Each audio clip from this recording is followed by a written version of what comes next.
네, 안녕하십니까. 예, 오늘 웨비나 진행을 맡은 첨단 김진희 본부장입니다. 반갑습니다. 네, 바쁘신 일정에도 불구하고 설계는 더 빠르게, 해석은 더 쉽게, 데이터는 더 안전하게 해석 민주화를 위한 모두심 앤 SPDM 웨비나에 참석해 주신 여러분께 진심으로 감사의 말씀을 전합니다. 최근 제조 산업은 그 어느 때보다 빠른 변화 속에 놓여 있습니다. 시장에서는 더 짧은 개발 기간을 요구하고 있고요. 고객은 더욱 높은 품질을 기대하고 있고, 기업은 비용 절감과 혁신이라는 두 가지 과제를 동시에 해결하고자 하고 있습니다. 하지만 실제 현장에서는 여전히 많은 기업들이 이러한 고민을 안고 있습니다. 설계와 해석 데이터가 서로 분리되어 있고, 프로젝트마다 동일한 검증 작업이 반복되고 있고, 중요한 해석 결과와 노하우가 개인 PC에 흩어져 사라지는 문제 말입니다. 이제는 단순히 좋은 설계 툴이나 해석 툴을 사용하는 것만으로는 충분하지가 않습니다. 설계와 해석이 하나의 프로세스로 연결되고, 데이터가 조직의 자산으로 축적되고 누구나 쉽게 활용할 수 있는 환경을 만드는 것이 기업 경쟁력의 핵심이 되고 있습니다. 네, 오늘 웨비나에서는 이렇게 기업 경쟁력의 최근 이제 핵심이 되고 있는 앞서 말씀드렸던 모두심과 SPDM을 중심으로 설계와 해석의 통합, 시뮬레이션의 민주화, 데이터 전략화 전략, 그리고 실제 제조 현장에서 어떻게 적용되고 있는지 구체적인 사례와 함께 살펴보는 시간을 마련했습니다. 네, 오늘 발표를 통해서 여러분의 제품 개발 프로세스를 한 단계 업그레이드 할 수 있는 실질적인 인사이트를 얻어 가시길 바라겠습니다. 웨비나 본격적인 시작에 앞서서 웨비나 참여 관련해서 몇 가지 안내 말씀 드리도록 하겠습니다. 웨비나 진행 중에 궁금하신 점이 있으시면 오른쪽 채팅창에 질문 올려주십시오. 알텐코리아의 전문가분들이 바로바로 답변해 드리도록 하겠습니다.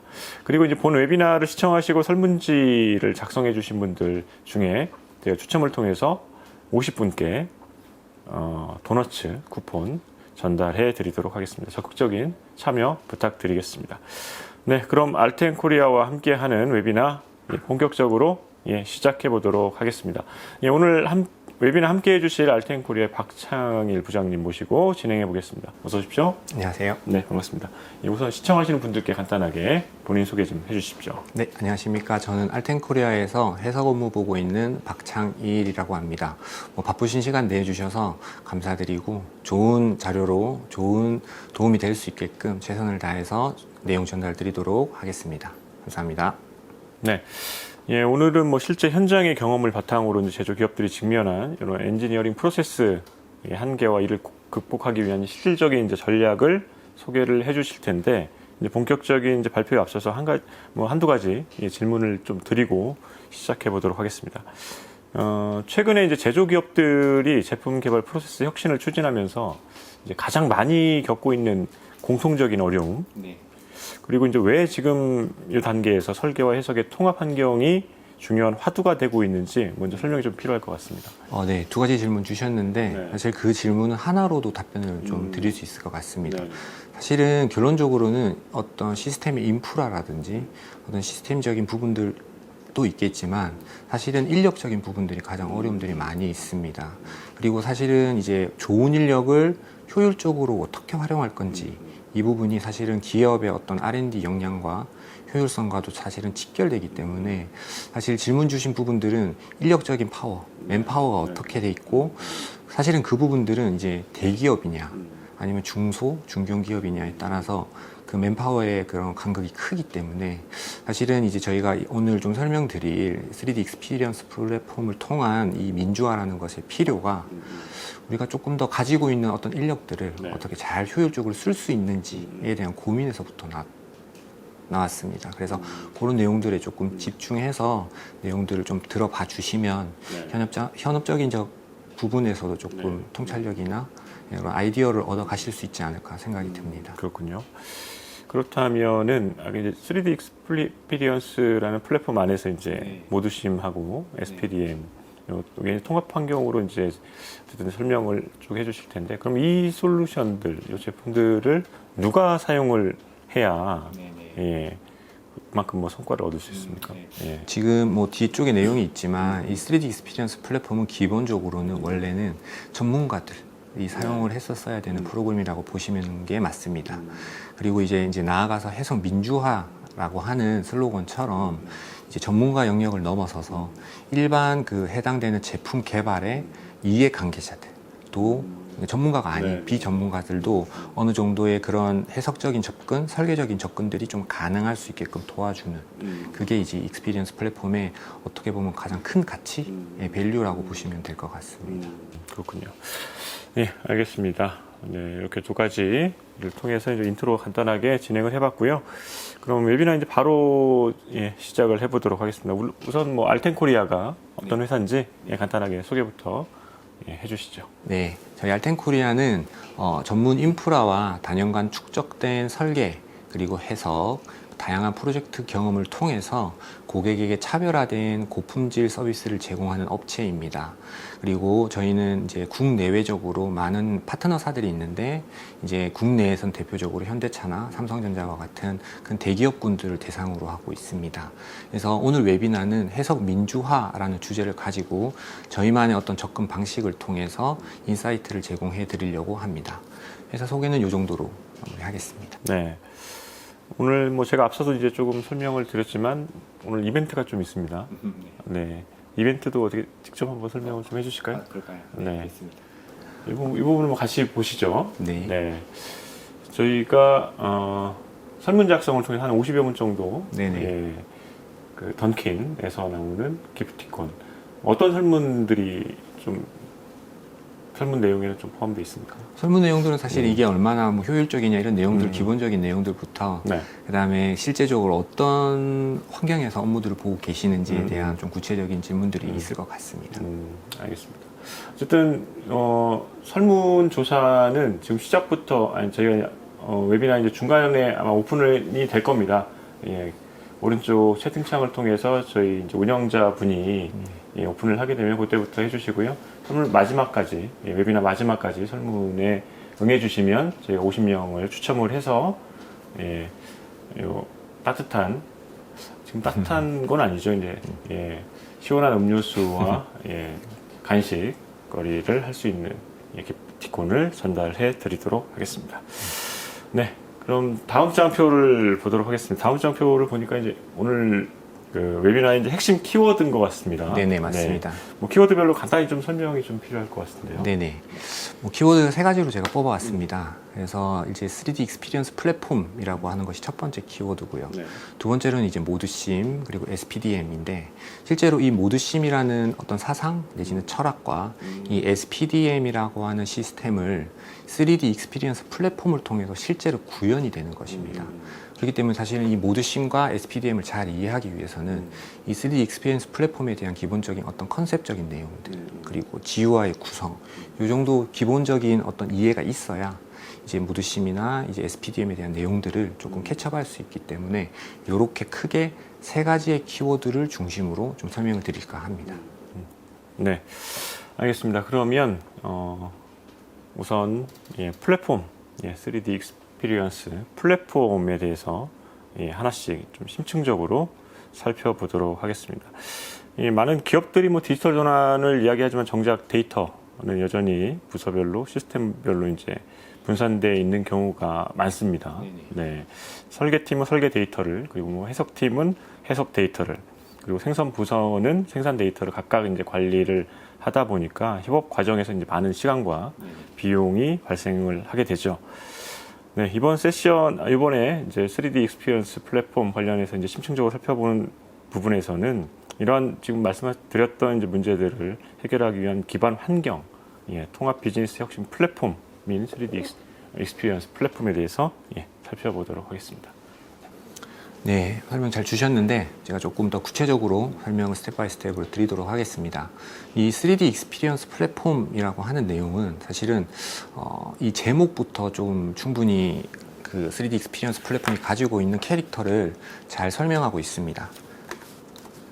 그래서 가상의 3차원 공간에서 우리가 제품 개발을 하기 위해서 다양한 액티비티들을 하게 됩니다. 그런 것들, 다양한 경험들을 쉽게 효율적으로 확장성 높게 도와주는 조금 국부적인 의미로는 어플리케이션이라고 볼 수 있고, 조금 넓은 의미로는 플랫폼 내지는 나아가서는 생태계까지도 볼 수가 있습니다.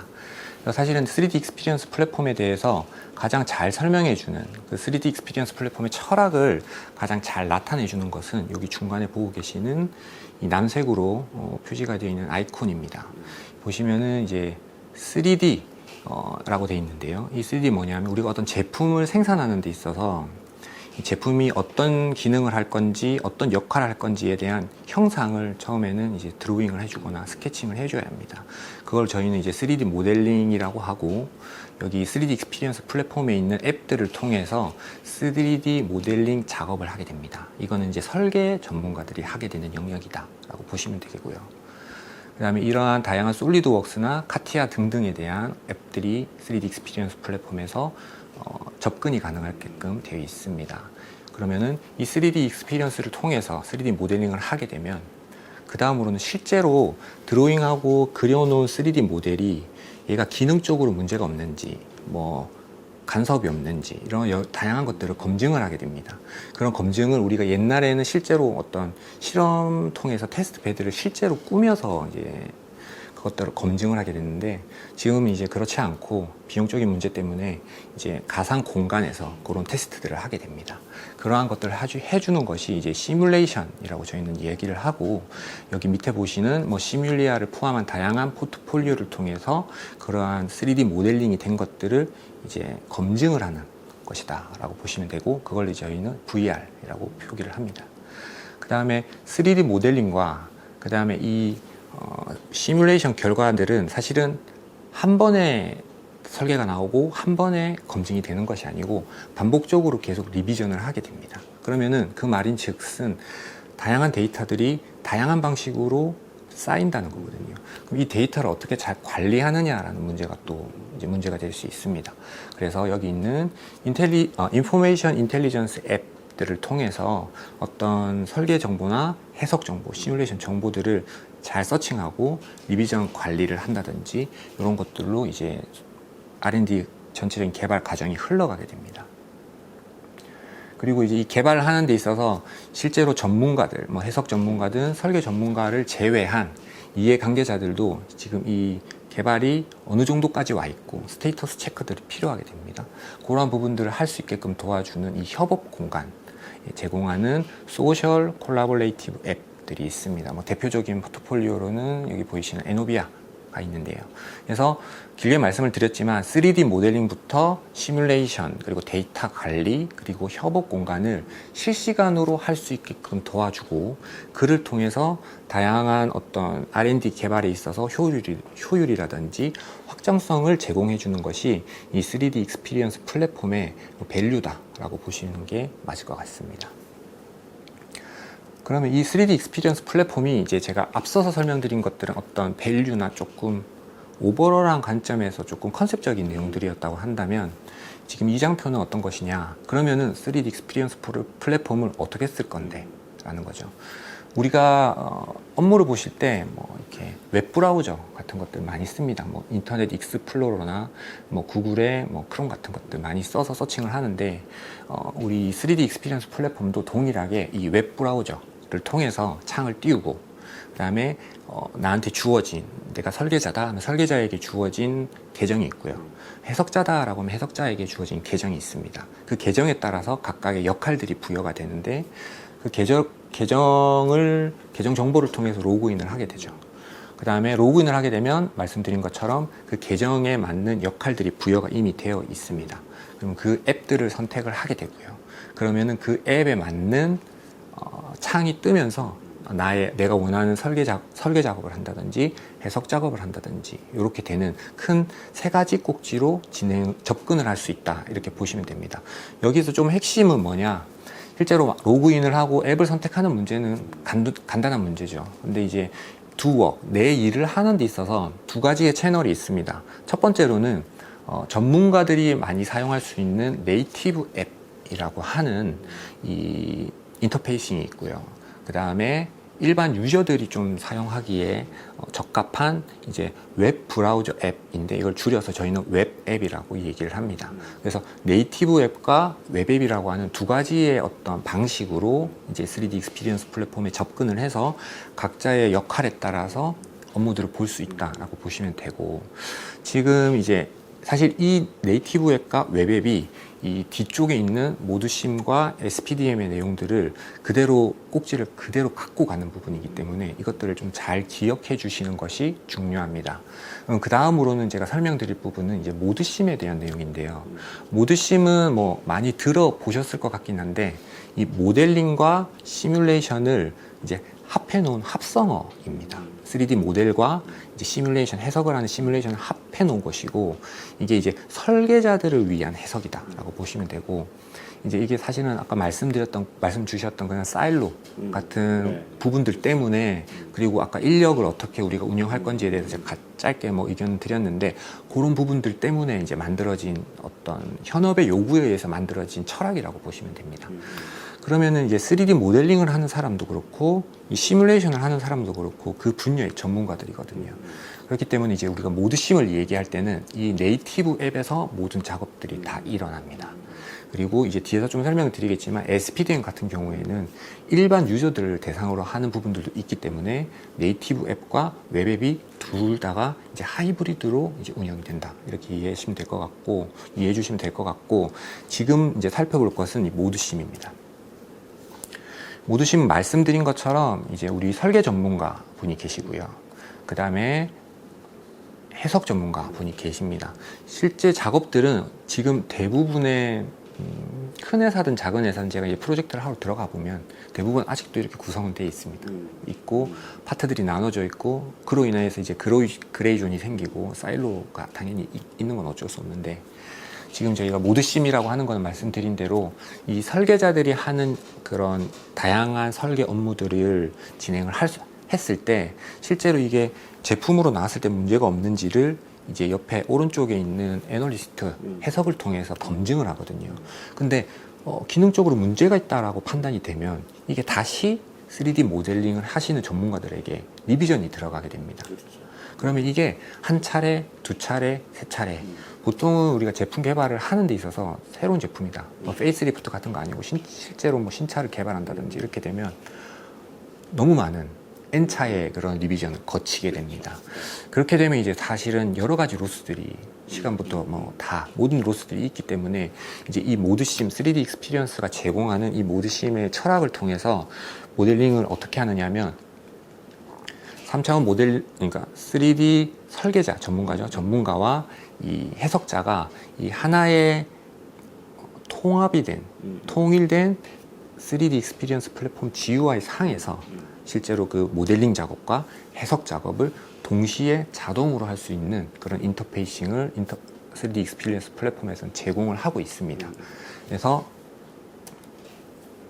왼쪽에 있는 설계자의 어떤 영역들, 업무들과 오른쪽에 있는 해석자의 어떤 업무들이 이 3D 익스피리언스 플랫폼 내에서 모델링, 시뮬레이션, 검증까지 싱글 서클 안에서 모든 것들이 다 진행이 된다는 것이 모드심의 핵심 개념이다라고 보시면 되고, 그러면 이 모드심 어떻게 할 거냐, 실제로 어떻게 할 거냐, 그 내용들을 조금 살펴보려고 합니다. 네. 그 전에 네. 지금 모드심이라는 이거 하나의 아까 이제 컨셉이라고 해야 되나요? 네네.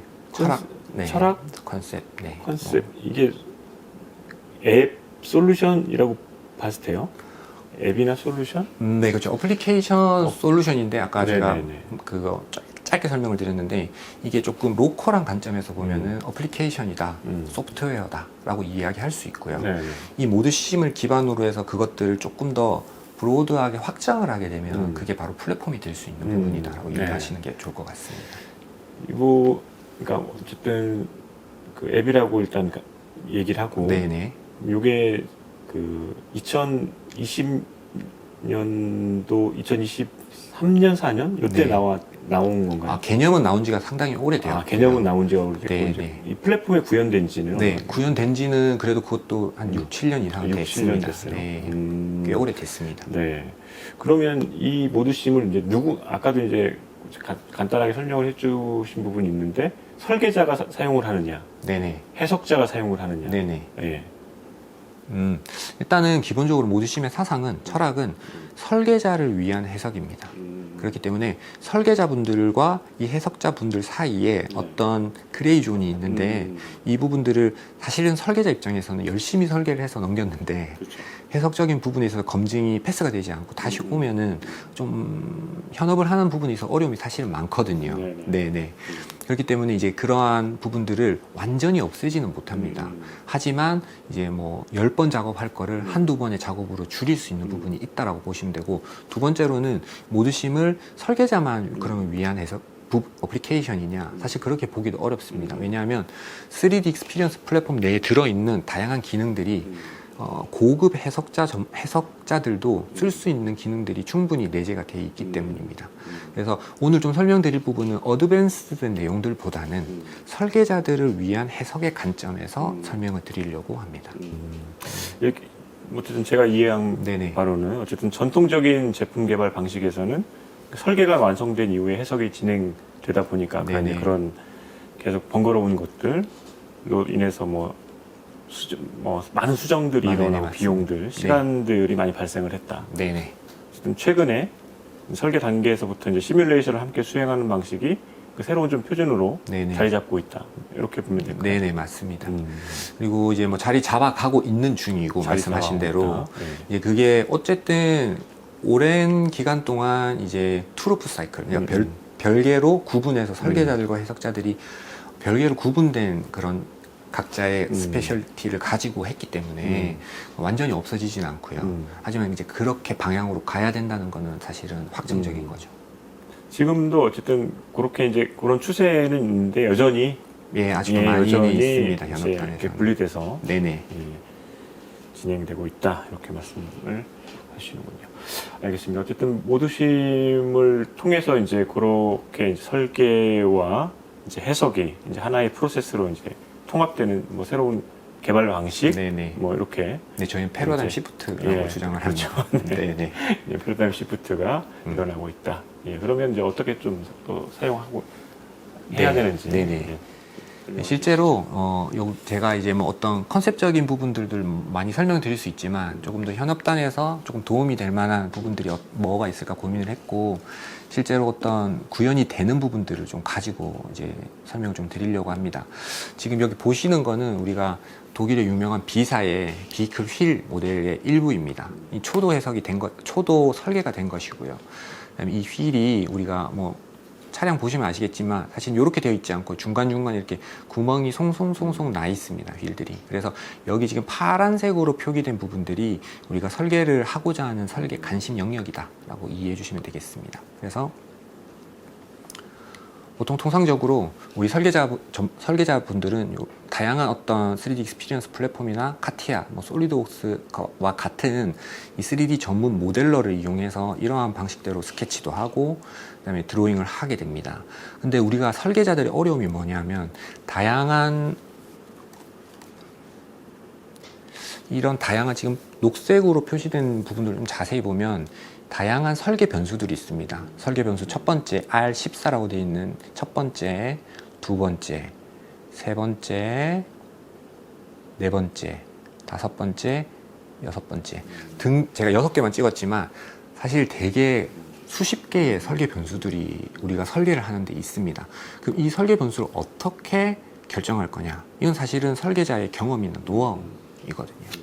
근데 설계 변수가 뭐 3개, 4개 이럴 때는 우리가 경험을 얘기할 수 있고 노하우를 얘기할 수 있지만 이 설계 변수가 사실은 이제 설계들이 더 복잡해지고 더 최첨단화되고 있고 더 이제 마이크로 스케일로 가고 있기 때문에 사실 노하우에 기대해서 이것들을 설계하는 것은 한계가 있을 수밖에 없습니다.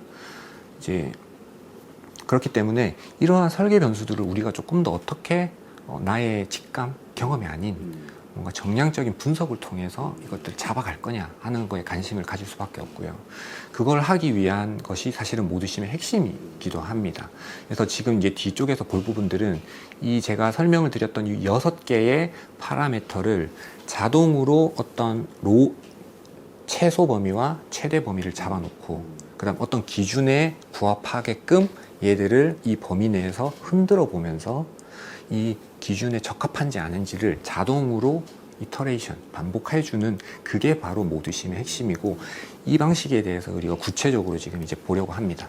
지금 보시는 거는 이제 휠이 초도 설계가 되어 있다는 거 첫 번째고, 두 번째는 이제 설계 변수가 6개로 정의가 되어 있다라는 것입니다. 이 꼭지를 가지고 이제 계속 이야기를 할 겁니다.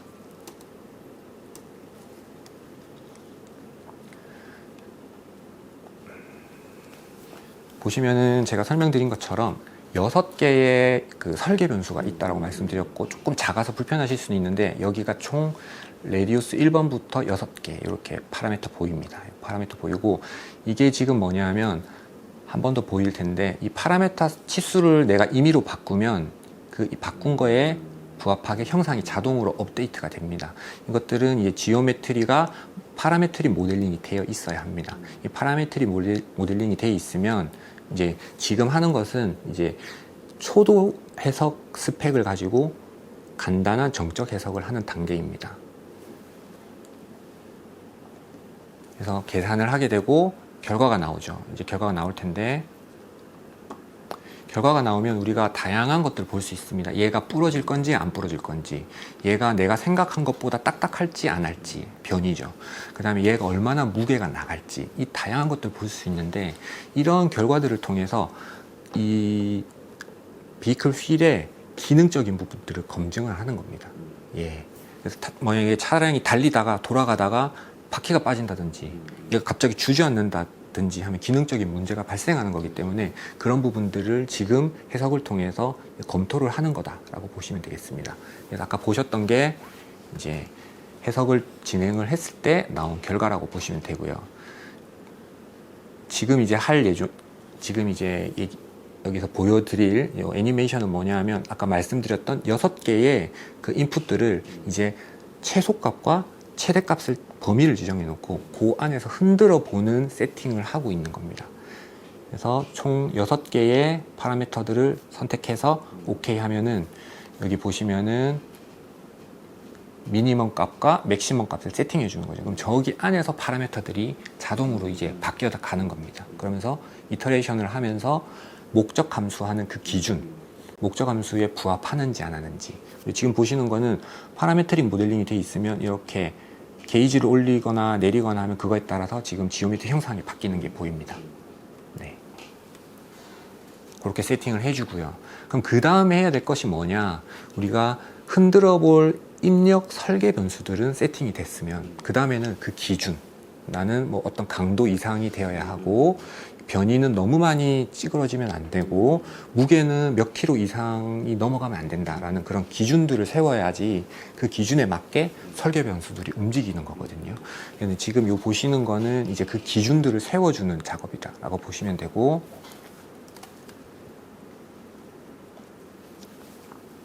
첫 번째로는 여기 미세스 스트레스라고 해서, 우리가 이 스트레스라는 개념은 뭐 쉬운 개념이라서 아시겠지만, 이제 혹시나 좀 설명을 드리면, 내가 이것들을 물건들을 떨어뜨렸을 때 얘가 부러질지 안 부러질지를 판단하는 인덱싱이라고 보시면 되겠습니다. 그리고 여기 쓰는 거는 이제 디스플레이스먼트 변이, 너무 많은 변형이 생기면 바퀴가 제대로 굴러갈 수 없으니까요. 그런 부분들, 그리고 여기 밑에는 매스, 무게입니다.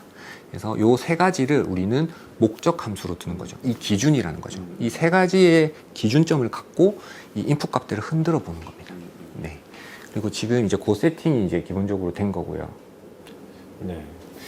이런 질문이 가능할지 모르겠는데, 네네.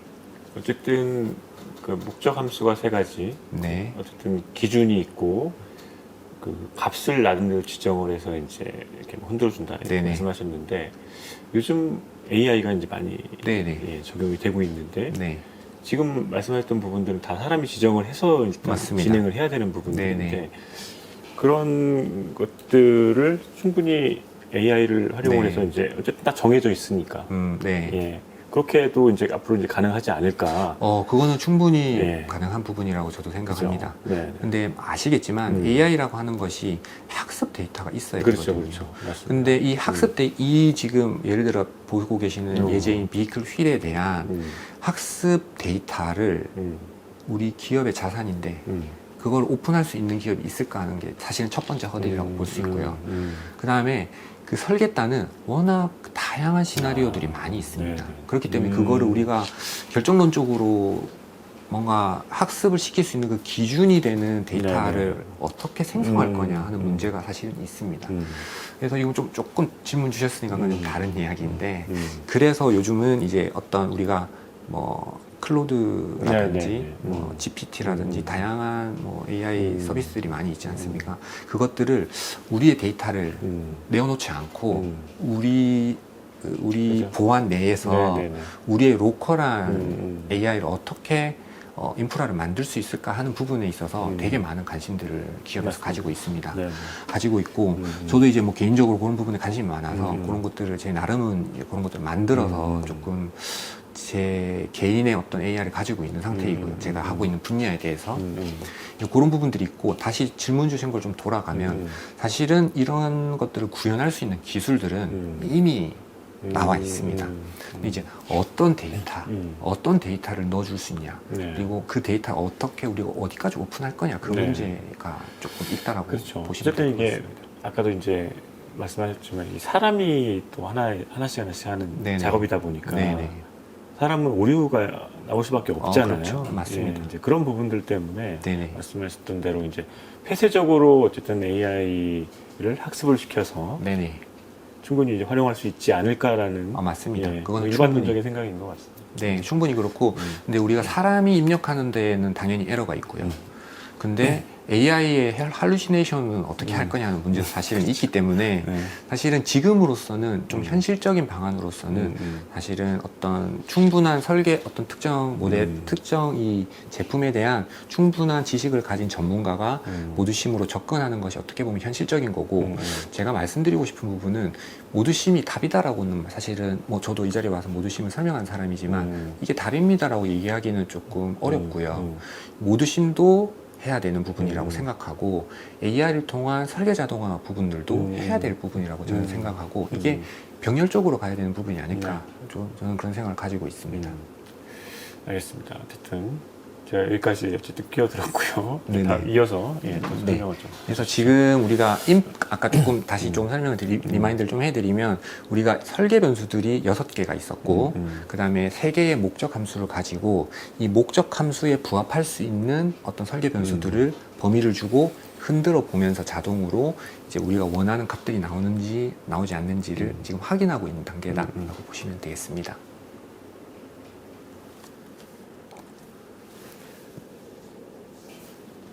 그래서 지금은 이제 이 응력값이라든지 무게라든지 변이라든지 이런 걸 다 최소, 여기 보면 오브젝티브가 미니마이즈라고 되어 있는데요. 이건 망소 특성, 그러니까 희망한다, 적어지기를 해서 저희는 망소 특성이라고 부르는데, 망소 특성으로 이제 목적 함수를 다 세팅해 놓는 것입니다. 그러면은 이 비클 휠에 대해서 인풋 값과 목적 함수는 세팅이 되어 있는 거죠. 네, 그런 상태에서 이건 뭐냐면, 우리가 아까 말씀드렸던 인풋 값들을 제가 그 범위 내에서 흔들어 본다라고 말씀드렸는데, 그럼 이 흔들어 본다는 게 몇 개의 샘플링을 그 범위에 뿌려줄 거냐 하는 건데, 그거를 지금 세팅하는 것이다 라고 보시면 되고, 지금 저기 화면에는 지금 80개 각 파라메타별로 80개의 샘플링을 뿌린다 라는 세팅을 해주는 겁니다. 그러면 이 보시는 것처럼 이 그래프가 지금 아까 6개의 입력 설계 변수들 중에 X축은 이제 그 하나이고요. Y축도 그 설계 변수 중에 하나입니다. 그럼 우리가 6개니까 6개의 설계 변수들이 각각 80개씩 쫙 다 뿌려져 있는 상태고, 지금 이 디스플레이 된 것들은 그 중에 2가지 변수에 대해서만 디스플레이가 된 것입니다. 백단에서는 이제 6개가 다 80개씩, 480개 이제 샘플링이 되어 있는 상태다라고 보시면 될 것 같습니다. 그러면은 이 샘플링 돼 있는 걸 예전에는 설계자들이 예를 들어서 하나하나 저 샘플링 포인트에 맞는 설계를 다 바꿔 썼어야 됐습니다. 카티아가 됐던 솔리드웍스가 됐던 3D 모델러로 직접 수치를 다 입력해주고 다 바꿔줘요. 시간이 엄청나게 걸렸거든요. 그럼요. 근데 이제 저거를 하게 되면 파라메트릭 모델링이 되어 있는 상태에서는 저거를 아까 그 쉐입 이 치수를 이렇게 게이지를 바꿔가면 지오메트리 업데이트 된 걸 보셨잖아요. 이렇게 이제 다 세팅이 이제 들어가는 겁니다. 네. 이렇게 된다라고 보시면 되고요. 그리고 지금 하는 작업은 설계자분이 계속 하고 있는 작업이에요. 그렇죠. 지금 설계단이라고 보시면 됩니다. 그러면 이제 다음 장에서 보시면은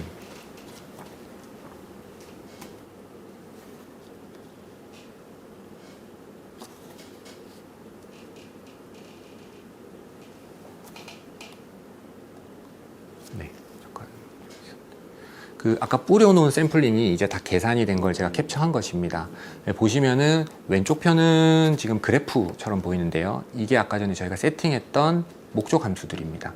목적 함수별로 이러한 80개 정도의 80개보다 좀 적은데 어쨌든 그 샘플링 포인트들이 다 캡처가 되는 거고, 얘들을 클릭을 하게 되면 요게 오른쪽 편에 그 설계 스펙에 대한 해석 결과들이 나오는 거다라고 보시면 되겠습니다.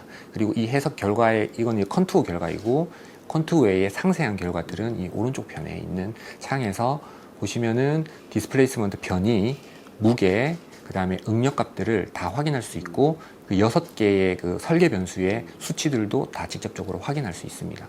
지금 그래서 요거 하는 작업은 이제 이 설계자들을 통해서 했던 작업들이 자동으로 됐고, 해석까지 자동으로 이제 다 돌아간 걸 보고 계시는 거고요. 이제 설계자가 됐던 해석자가 됐던 그 제품에 대해서 이해도를 가지고 있는 사람이 이제 다양한 이 3D 익스피리언스 플랫폼에서 제공하는 그 기능들을 이용을 해서 그 워스트 케이스들을 이제 다 제거를 하고 있는 상황을 보여주는 거고, 지금 한 5개, 6개 정도의 그 시나리오 정도만 이렇게 살려서 결과들을 조금 더 디테일하게 검토하는 캡처다라고 보시면 되겠습니다.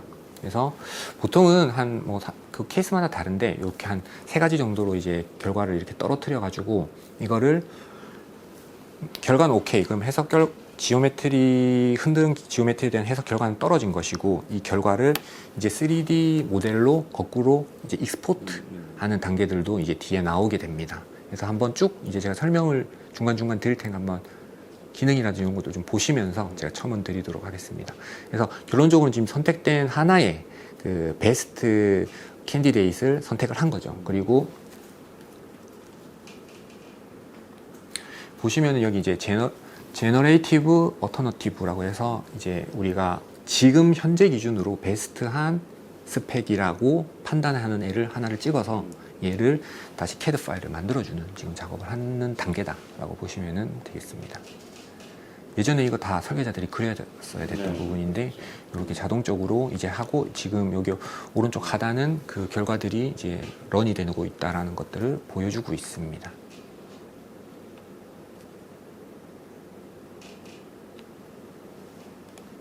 조금 넘어가고요. 그래서 이제 나온 어떤 우리가 결과들을 이제 CAD 파일에서 가지고 온 것이죠. 그래서 이게 정말로 내가 조금 더 구체적인 해석을 하고 싶은 거죠. 아까 말씀드렸던 목적 함수 3개, 설계 변수 6개였죠. 이것뿐만 아니라 내가 설계 변수를 더 추가할 수도 있고 목적 함수를 더 추가할 수 있거든요. 그래서 이 지금 기준으로 있는 스펙을 놓고 상세한 해석 분석이 들어가는 장면이라고 보시면 되겠습니다. 사실 이 부분은 이제 설계자를 위한 해석이지만 이건 사실 해석 전문가가 할 수 있는 부분이 접근할 수 있는 부분이다, 이렇게 보시면 되겠습니다. 그래서 제가 이 부분은 왜 그냥 남겨뒀느냐 하면은 이제 3D 익스피리언스 플랫폼이 초심자들을 위한 어플리케이션이 아니라는 거죠. 물론 설계자를 위한 해석도 가능하지만 말씀드린 대로 어드밴스드된 기능들도 충분히 잘 지원하고 있다라는 것들을 조금 일부라도 좀 보여드리기 위해서 내용들을 좀 반영했다라고 보시면 되고, 지금까지 쭉 이제 해왔던 이런 흐름들을 보시면 3D 익스피리언스 플랫폼을 통해서 우리가 어떤 이 비클 휠에 대한 설계 변수, 목적 함수, 그다음 이것들을 흔들어 보는 어떤 CAD의 업데이트 과정들을 자동으로 진행했고, 해석까지도 자동으로 진행을 하고, 그다음에 그 자동으로 된 것들 중에 우리가 베스트라고 생각하는 캔디데이트를 익스포트해서 다양한 어떤 R&D 개발들을 조금 딥하게 들여다볼 수 있는 부분이 있다라는 것들까지 지금 이제 소개가 된 거다라고 보시면 되겠습니다. 어쨌든 저는 그냥 일반적인 궁금증. 네네. 예. 그래서 그 모듈심 지금 어쨌든 이거를 사용하는 과정들을 쭉 봤는데, 예전에는 설계와 해석은 딱 나뉘어져 있어가지고 역할이 분명했단 말이죠. 네네. 근데 이제 모드심을 이제 활용할 때 이 설계자가 네. 물론 이제 해석할 수 있는 역량이 있느냐는 모르겠어요. 이제 그 부분까지는 네네. 모르겠지만 이 사람과 이제 해석자가 이 똑같은 화면을 가지고 누가 어디까지의 역할을 해야 되느냐. 네네. 예. 그런 부분에 대한 좀 정의가 좀 필요할 것 같아요. 그렇죠. 그거는 근데 되게 네. 명확합니다. 네. 네. 설계자들이 지금 해석을 하는 부분들은 어느 정도 정형화되어 있는 해석까지만 접근할 수 있습니다. 왜냐하면은 이 해석 이제 지금 저는 이제 설계자를 위한 해석이기 때문에 설계자 관점에서 지금 계속 제가 설명을 드리고 있는 거거든요. 근데 이제 저는 이제 해석자이기 때문에 해석자 관점에서 이제 좀 얘기를 드린다면 사실은 이 플랫폼 내에 있는 되게 어드밴스된 딥한 기능들이 되게 많이 있습니다. 근데 이 지금 해석의 프로세스를 짜는 사람이 누구냐? 설계자냐? 아니거든요. 그렇죠. 해석자죠. 네. 그럼 이 목적 함수를 제가 아까 3개로 세팅을 했는데 이 3개를 누가 결정할 거냐? 그것도 어떻게 보면은 설계자와 해석자가 같이 해야 될 부분이거든요. 그리고 이 6개의 설계 변수가 이제 주인자, 아주 그 목적 함수에 많이 영향을 미치는 설계인자거든요. 주인자라고 하는데 이 주인자의 선정은 누가 할 거냐? 설계자도 하지만 해석자가 하거든요. 그럼 그런 부분들을 다 접목해서 해석 프로세스를 만드는 건 누가 할 거냐? 설계자가 할 수 있는 부분은 아닙니다. 그렇기 때문에 그런 부분들은 해석자가 해야 될 부분이고 그래서 사실은 이 설계자가 접근할 수 있는 부분이 있고요. 해석 부분에 있어서도 그리고 그 이상의 어드밴스드된 내용들은 이제 해석자들이 조금 앞에서 어떻게 보면 파이오니어처럼 리딩을 해줘야 될 부분이 있고 다만 이것이 상대적인 게 이렇게 진행이 됐으면 만약에 설계자들 중에서도 해석을 또 잘 열심히 익혀서 그 본인의 스코프를 넓히시는 분이 있잖아요. 그러면은 해석자는 거기서부터 또 더 어떤 어드밴스된 해석들을 진행을 하면 결론적으로 어떻게 되냐면 해석의 정합성이 엄청 올라가게 되는 거죠. 그러면 우리가 테스트 실제 프로토를 만들거나 해서 실제품으로 테스트를 하게 되는 그런 케이스가 현격히 줄어드는 것이고요. 그거가 사실은 모드심의 어떻게 보면 또 역할이라고 반대로는 또 볼 수도 있을 것 같습니다. 네, 알겠습니다. 그러면 지금 모드심에 관련 네, 모드심 대한 얘기는 이제 다 끝난 건가요? 네, 맞습니다. 일단은 뭐 설계와 보면은 결국에는 뭐 설계와 해석이 이제 별개의 업무가 아니라 이제 하나의 프로세스로 연결될 때 이제 개발 속도와 품질을 동시에 이제 확보할 수 있다. 예, 이렇게 좀 맞습니다. 이해하면 좋을 것 같습니다. 네. 아무리 뭐 좋은 해석 결과가 나오더라도 그 데이터가 체계적으로 이제 관리되지 않는다면 조직의 자산이 되기 어렵죠. 그러면 생성되는 수많은 시뮬레이션 데이터를 어떻게 이제 축적하고 재활용할 수 있는지 SPDM을 통해서도 살펴보도록 하겠습니다. 네. 자, SPDM이라고 하는 것은 뭐 사실은 이 언어 자체는 단어 자체는 나온 지는 아주 상당히 오래 되었습니다. 그리고 여기 보시는 것처럼 시뮬레이션 프로세스와 데이터 매니지먼트라고 하는데요. 이런 내용보다는 저는 이제 디지털 환경, 아까 디지털 환경이라고 하면 여기서는 이제 3D 익스피리언스 플랫폼이라고 보시면 되고요. 이 3D 익스피리언스 플랫폼 내에서 우리가 여러 가지 데이터들, 설계 데이터나 해석 데이터들이 이제 생성이 될 텐데 이런 것들을 이제 모드심에서 한 단계 더 나아가서 이것들을 더 자동화 그리고 통합화해서 설계 전문가, 해석 전문가의 영역을 조금 넘어서서 우리가 일반 사용자들도 내가 이 해석 결과는 어떻게 될까? 이 스펙이 좀 바뀌었을 때 어떻게 될까라고 하는 그런 어떻게 보면 인사이트를 또 얻을 수 있는데요. 그런 부분들까지도 한 걸음 더 나아간 어떤 기술이다, 시스템이다 라고 이해하면은 좋을 것 같습니다. 그래서 이건 SPDM의 도입 이전과 도입 이후의 이제 내용인데요. 결론적으로는 사일로입니다. 각 설계 담당자든 해석 관리자든 해석 전문가든 각각의 업무들이 있고 역할들이 있죠. 그리고 이제 제한된 물리적인 시간 안에서 본인들의 업무를 어떻게 잘할까 하는 그런 고민들이 있는데 그러다 보니까 이제 사일로가 생기는 부분이고 SPDM을 도입을 하게 되면 그런 부분들에 대한 허들이 좀 무너지기 때문에 우리가 어떤 디자인을 그리고 만들어서 해석을 통해서 검증을 하는 이러한 검증 단계에 대한 업무 효율이 많이 향상이 될 수 있다는 것이 사실은 이 SPDM 도입 이후에 명확한 이펙트라고 보시면 되겠습니다. 그럼 조금 연결해서는 모드심도 사실은 비슷한 관점으로 이해할 수 있습니다. 모드심보다 SPDM은 조금 더 한 걸음 더 나아간 확장된 개념의 어떤 것이다 라고 보시면 될 것 같습니다. 그래서 조금 다른 이야기지만 SPDM과 이 모드심을 통해서 해석 민주화라고 하는 그런 어떤 밸류들을 제공하겠다라는 게 핵심이고, SPDM도 동일한 방향으로 가고 있는 것이다 라고 이해하시면 좋을 것 같습니다. 그러면 이제 아까 우리 모드심 살펴본 것처럼 그럼 SPDM 어떻게 하는데? 라는 거를 조금 제가 설명을 드리고자 합니다. 이 SPDM은 크게 세 가지 단계가 있습니다. 첫 번째로는 프로세스 모델링, 두 번째로는 템플릿 모델링, 그리고 세 번째로는 실행입니다. 지금 밑에 제가 화살표로 좀 표기해 놓은 내용이 있는데요. 우리 아까 전에 제가 첫 번째 챕터에서 말씀드렸던 그 3D 익스피리언스 플랫폼은 두 가지 어플리케이션이 있다고 말씀드렸어요. 네이티브 앱이 있고, 그 다음에 이제 웹앱이 있다라고 말씀을 드렸는데, 이 1번에 해당되는 프로세스 모델링은 슈퍼 유저, 그러니까 전문가가 이 해석 프로세스들을 좀 잡아줘야 되는 부분입니다. 즉, A 설계가 끝나면 B 해석을 할 거고, B 해석의 결과를 어떤 식으로 정리할 거다라고 하는 이런 정형화된 어떤 R&D나 해석의 절차들을 사실은 일반 사용자가 정의할 수는 없거든요. 그렇기 때문에 설계자와 해석자가 함께 논의를 해서 이 1번에 해당이 되는 프로세스 모델링을 만들어줘야 됩니다. 그러면은 이거는 네이티브 앱으로 구현을 할 수 있는 부분이다 라고 보시면 되고요.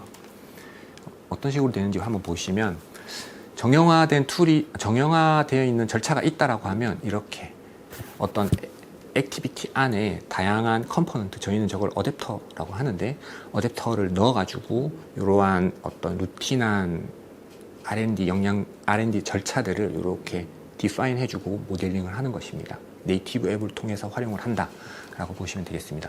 그러면 이 두 번째 템플릿 모델링이라고 하는 거는, 내가 이 프로세스를 만들어 놓았는데 이 템플릿 모델링은 이것을 감싸는 이쁜 포장지 같은 거라고 생각하시면 됩니다. 근데 그 포장지에 버튼도 있고 인풋 값들 좀 바꿀 수 있는 어떤 리본들도 있고 이런 것이죠. 그러면은 이 포장지 안에는 프로세스가 녹여 있는 거고요. 그러면 일반 사용자들은 안에 프로세스가 어떻게 돼 있는지, 템플릿 모델링을 어떻게 만드는지는 사실 몰라도 되죠.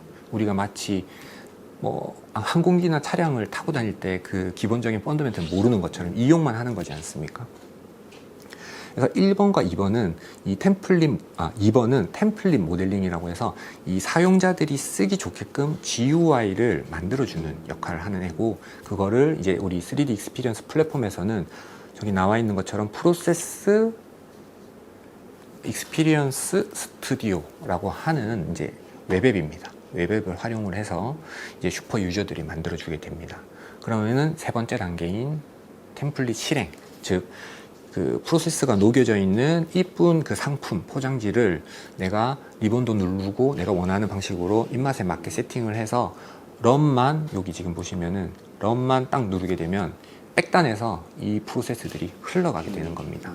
네, 이렇게 돼서 어떻게 보면 이게 기성품처럼 이렇게 배포가 되면은 일반 유저들도 이제 웹앱을 통해서, 익숙하죠, 웹앱은. 그렇기 때문에 웹앱을 통해서 일반 유저들도 이렇게 접근을 할 수 있다라는 것이고, 중요점은 사실은 이 일반 유저들도 여기에 있는 기능들을 통해서 인풋 값들을 마이너하게 바꿔볼 수 있다라는 겁니다.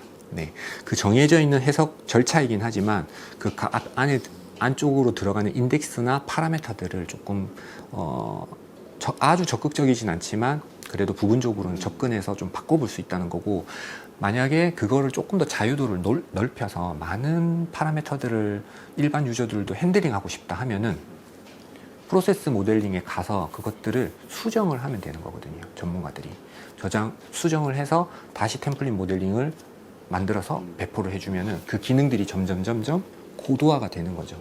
이런 식으로 해서 어떻게 보면은 그 해석의 어떤 전문 영역들을 조금 정형화돼 있고 쉬운 해석들은 이렇게 보면 민주화를 하는 방향이, 구체적인 이 방향들이 이 3D 익스피리언스 플랫폼을 통해서 구현이 될 수 있다는 거죠. 이게 이제 SPDM의 그 주된 밸류, 있다라고 보시면 좋을 것 같습니다. 이 다음으로는 이제 제가 조금 설명을 구체적으로 앞쪽에서 드리긴 했는데, 저희가 간단한 이 지금 웨비나를 위해서 제가 간단한 예제를 만들어 온 것입니다. 그래서 보시면은 아까 말씀드린 것처럼 첫 번째는 프로세스 모델링, 두 번째는 사용자들이 이쁘게 쓸 수 있게끔 GUI도 만들고 하는 이제 템플릿 모델링, 그 다음에 일반 사용자들이 실제로 이제 실행도 하고 결과를 볼 수 있는 이제 이러한 세 단계가 있다고 말씀드렸는데, 이러한 어떤 구체적인 절차들, 이 파싱이라는 거는 어쨌든 내가 관심 있는 파라미터들을 이제 계속해서 핸들링 한다는 거거든요. 아까 전에 설계 변수 바꾸는 것처럼 할 거고, 워킹 디렉토리에 사실 뭐 클라우드에서 하냐 뭐 로컬에서 하냐에 좀 다를 수 있는데, 어쨌든 어떤 워크 디렉토리에 해당되는 내용들을 파일들을 다운을 받고 내가 원하는 해석들을 실행을 시키고, 그 다음에 그 실행 결과들을 가지고 와서 결과들을 이제 보는 이런 단순한 절차로 제가 만들었습니다. 실제로는 뭐 현업에서 많이 쓰는 그런 데이터를 가지고 와서 좀 보여드리면 제일 좋은데, 사실은 저희가 뭐 이렇게 그 내용들을 그 고객사에 들어가서 거의 온사이트로 과제가 진행이 되다 보니까 그 내용들은 이제 대외비 부분이 있어서 제가 가지고 오지는 못했고요. 요 이제 자료를 통해서도 충분히 흐름들은 파악하실 수 있기 때문에 이렇게 구성했고, 보시면은 이렇게 프로세스가 만들어지면 지금은 이제 네이티브 앱에서 프로세스를 만든 겁니다. 그러면은 프로세스 익스피리언스 스튜디오를 활용을 해서 이쁜 포장지를 어떻게 만드는지를 보여주고 있다라고 보시면 되겠습니다. 그래서 내가 원하는 시뮬레이션 프로세스를 검색하고, 그 다음에 여기에 임의로 만들어 놓은 그 프로세스, 그 정형화된 프로세스를 이렇게 넣어주고, 걔의 이름이라든지 디스크립션을 써서 아래쪽에 있는 확인 버튼을 눌러주게 되면 그 이쁜 포장지가 아니라 그냥 아무것도 없는 빈 껍데기에 프로세스만 들어있는 상태인 겁니다. 그 다음 나오는데요. 요건 지금 빈 프로세스만 안에 들어있고 빈 껍데기고 GUI도 없는 상태죠. 근데 이렇게 드래그 앤 드랍 하죠. 이런 식으로 레이아웃과 베이직 탭과 어드밴스 탭에 있는 다양한 이 3D 익스피리언스에서 제공하는 기능들을 통해서 이제 이 포장지를 이쁘게 이제 데코레이션 해주는 겁니다. 그렇게 해서 배포를 하게 되면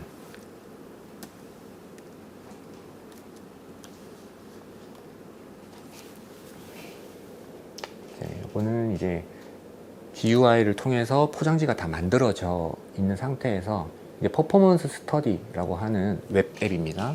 앱을 통해서 저기는 시뮬레이션 템플릿이죠. 그래서 이제 껍데기를 얘기하는 건데, 만들어 놓은 테스트 아바쿠스 템플을 이제 퍼포먼스 스터디로 이제 가지고 드래그 앤 드랍을 해주게 되면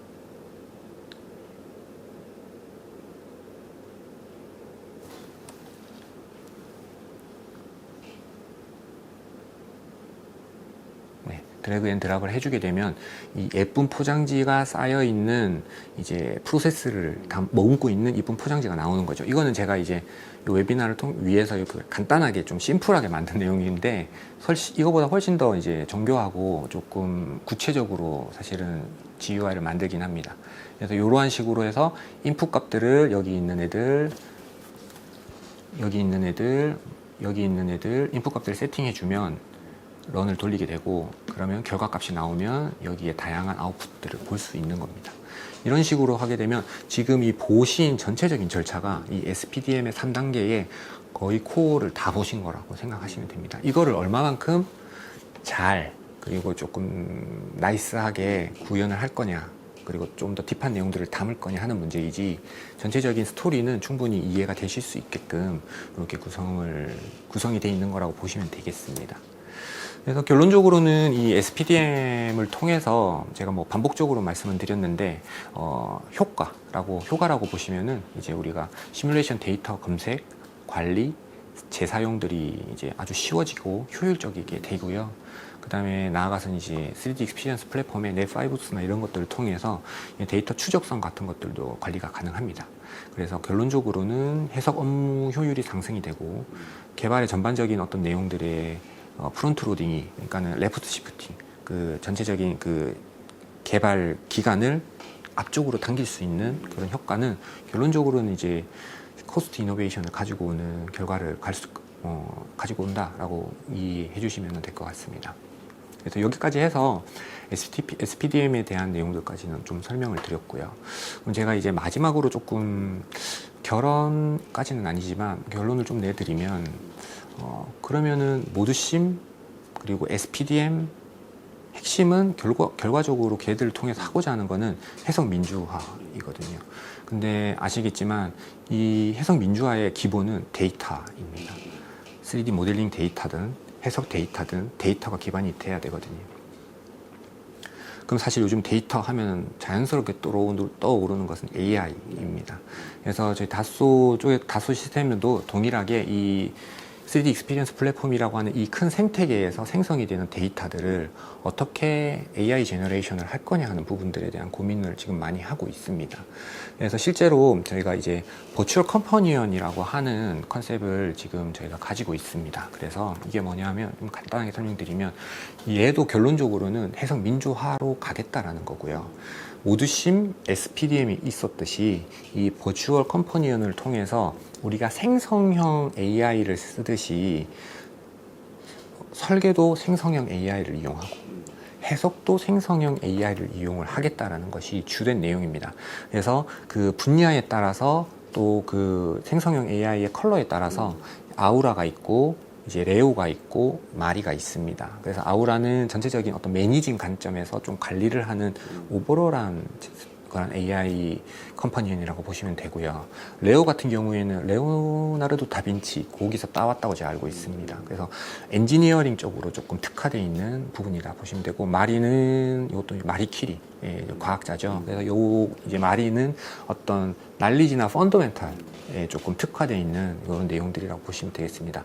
그래서 이러한 이제 컴퍼니언, 버추얼 컴퍼니언을 통해서도 나아가서 이제 그 다음 단계인 거죠. 3D 익스피리언스 플랫폼의 그 다음 단계인 어떤 AI 드리븐된 익스피리언스를 이제 고객들한테 제공을 하려고 하는 방향으로 가고 있습니다. 근데 결론적으로는 형태만 다르지 해석 민주화 방향으로 가겠다라는 것은 큰 이런 디렉션은 그렇게 돼 있다라고 보시면 되겠습니다. 결론을 좀 드리면, 설계자를 위한 해석인 이제 모드심과 그리고 통합된 해석 시스템인 이제 SPDM을 통해서 우리가 데이터 기반한 해석 민주화를 이루고, 그 다음에 여기서 확보된 그리고 넓게 쌓인 해석 데이터 풀을 이용해서 AI 드리븐된 익스피리언스를 3D 익스피리언스 플랫폼에서는 제공하겠다는 것이고요. 결론적으로는 이제 그렇게 고를 가지고 개발을 열심히 하고 있고, 저희도 열심히 서포트하면서 업무들을 고객들에게 잘 기술 가치를 전달하기 위해서 노력하고 있다라고 봐주시면 될 것 같습니다. 야, 이 해석 민주화라는 게 결국에는 이렇게 이해를 해도 될지 모르겠습니다. 진입 장벽 자체를 좀 낮춰서 누구든지 좀 이제 활용을 할 수 있게끔, 네, 연관된 사람이면, 네네. 관련된 사람이면 그렇게 좀 문화가 많이 개방돼서 누구나 자유롭게 이제 솔루션을 활용할 수 있게끔 네네. 한다. 이렇게 이해를 해도 맞습니다. 될까요? 네. 알겠습니다. 디지털 엔지니어링 혁신이 더 이상의 이제 먼 미래가 아니라 현재 진행형이라는 사실을 확인할 수 있었습니다. 네, 오늘 이제 준비된 웨비나는 여기까지인데, 지금 클로징을 하면서 이제 하나 또 궁금한 게 있습니다. 오늘 부장님께서 3D 익스피리언스 플랫폼, 모드심, SPDM 이런 필요성과 가치들, 결국 해석의 민주화인데, 네. 아직 이러한 이제 환경을 구축하지 않은 기업이라면 이제 가장 먼저 네네. 뭐부터 이제 시작을 해야 될지 어떤 조언을 해주신다면 좀 뭐가 있겠습니까? 그렇죠. 근데 아까도 제가 처음 질문에서 말씀드린 거랑 사실은 연장선에 있다고 저는 생각하고요. 어쨌든 일은 AI 시대라고 하지만 결론적으로 일은 사람이 하는 겁니다. 시스템이 아무리 좋고 기술이 아무리 발전돼 있어도 피지컬 AI가 아주 많이 발전이 되지 않는 이상은 어쨌든 일은 사람이 하는 것이고, 그래서 그런 인적 인프라가 가장 중요하다. 않을까라고 생각을 하고, 이것들이 사실은 인적 인프라가 되어야 기술적인 부분들이 캐치업이 되는 부분이기 때문에 그렇다라고 좀 말씀을 드리고 싶고, 제가 이제 뭐 현대차든 뭐 삼성이든 등등의 어떤 대기업군들과 이제 업무를 해보면 거기는 사실은 훌륭한 좋은 인프라들이 사실은 많이 있어요. 근데 이제 제조업 기반의 어떤 조금 중소 작은 업체들 가보면 너무 현격하게 차이가 나는 부분들이 있습니다. 그래서 그런 부분들이 조금 1차적으로 좀 바틀렉이 해결이 돼야 될 부분이 있고요. 그럼에도 불구하고 현실적으로는 이러한 우리 익스피리언스 플랫폼이나 이런 것들을 통해 가지고 민주화를 조금 한다면, 우리가 고급 해석까지는 아니고 고급 설계까지는 안 되더라도 우리가 뭔가 그런 트라이얼 앤 에러를 조금 줄일 수 있는 어떤 브릿지 역할을 할 수 있는 부분들이 뭐 플랫폼에서 3D 익스피리언스 플랫폼에 있지 않을까 하는 생각을 가지고 있습니다.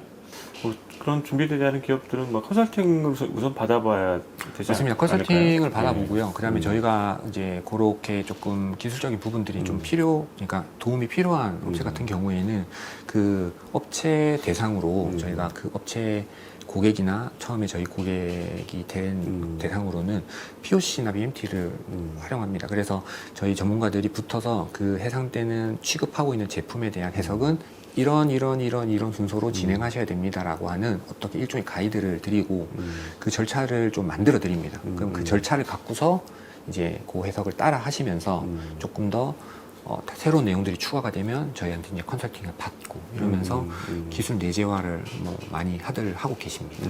그런 부분들이 조금 현실적인 부분이 아닐까 생각을 합니다.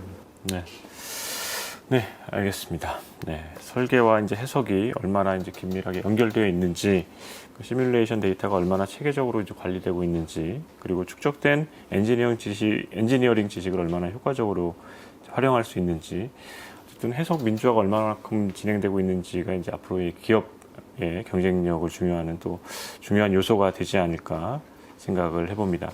오늘 뭐 소개해드린 이 해석 민주화를 위한 3D 익스피리언스 플랫폼, 모드심, 뭐 SPDM, 뭐 단순한 뭐 하나의 솔루션이 아니고 설계와 해석, 그리고 데이터와 사람, 그리고 조직의 역량을 연결하는 새로운 제품 개발 방식이라고 할 수 있을 것 같습니다.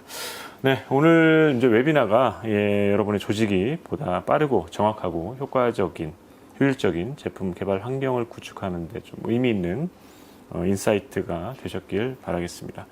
네, 끝까지 함께 해주신 모든 참석자분들께 이제 감사를 드리고요. 오늘 또 귀중한 인사이트를 공유해주신 알텐코리아의 박상일 부장님께도 감사의 말씀을 전합니다. 고맙습니다. 감사합니다. 네, 이상으로 설계는 더 빠르게, 해석은 더 쉽게, 데이터는 더 안전하게 제조 혁신을 완성하는 시뮬레이션 프로세스 웨비나를 모두 마치도록 하겠습니다. 네, 앞으로도 두비즈 웨비나는 현장의 고민을 함께 나누고 해결책을 찾는 유익한 시간이 될 수 있도록 더욱 노력하겠습니다. 끝까지 시청해 주셔서 감사드리고요. 좋은 하루 보내십시오. 고맙습니다.